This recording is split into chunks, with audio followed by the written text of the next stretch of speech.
Show you guys how to make your bike go faster the easy way. So you take your K&N sticker,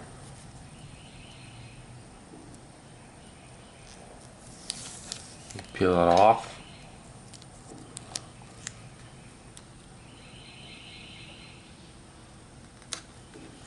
and you stick it right on there. Yeah. That K&N sticker automatically adds about 3 to 5 horsepower. Boom.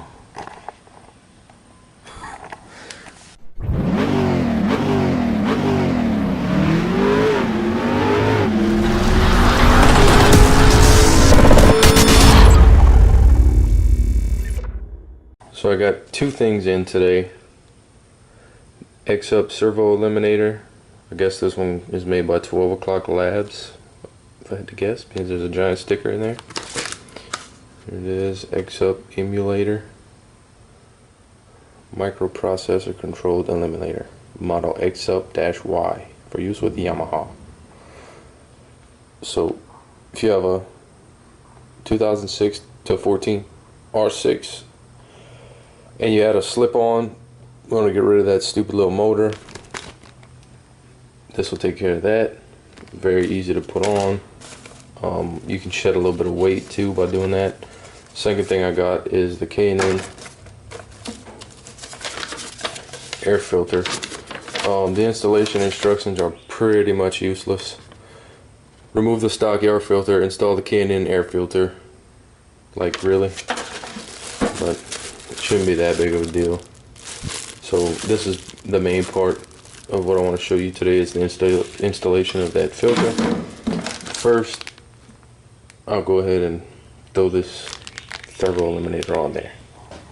If you can see, try to get as much light as I can this time. This bolt here, 10mm, there's one just like it on the other side. I've already removed the cables in my case, but you need to remove those 2 bolts and then pull. The actual servo motor is right here, wrapped in some kind of rubber.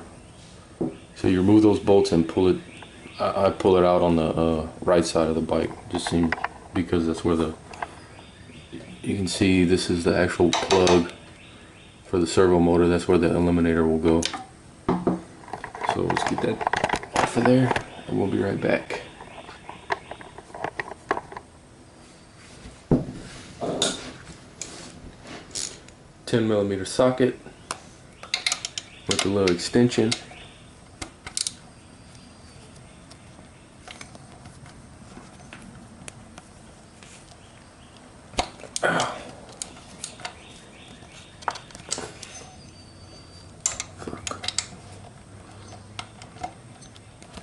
Seemed easier last time.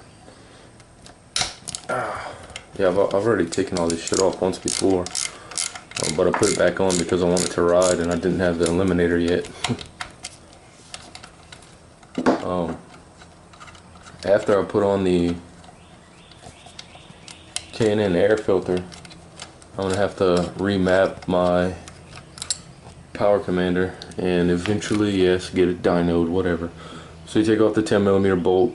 You will need to put it back because this holds your brake fluid reservoir for your rear brakes. So make sure you don't lose those. Same thing on the other side.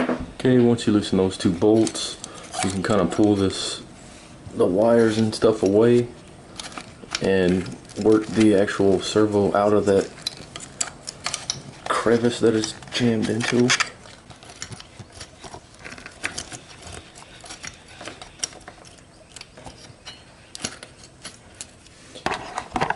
So now that you've got it about right here, you can easily access the plug.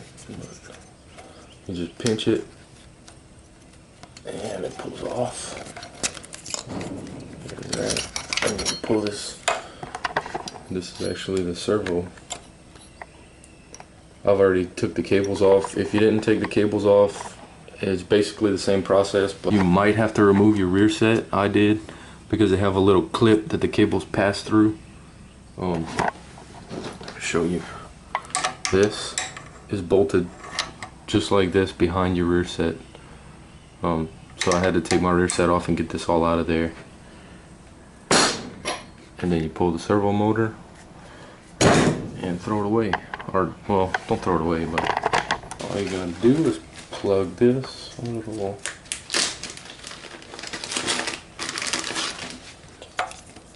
get your eliminator, plug it into here, and you should no longer have a check engine light. So we'll just have to figure out some kind of way to make sure it doesn't get eaten up by the spring or whatever. And then you put your 10mm bolt back to hold your brake fluid reservoir back on, and you're done.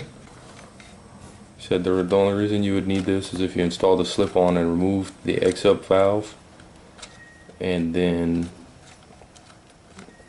you don't need it. You can just leave the servo motor there. You can even leave the cables there, but it just seems kind of stupid to have all that extra things all over your bike that aren't functioning. So take them off, save yourself a little bit of weight. Lots and lots of people do this with these little Exup Eliminators. So there's the Exup Eliminator installed. Just see if it throws the check engine light or not.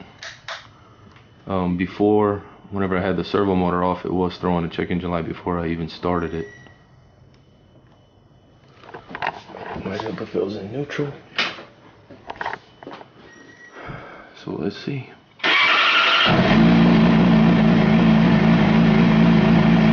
Right.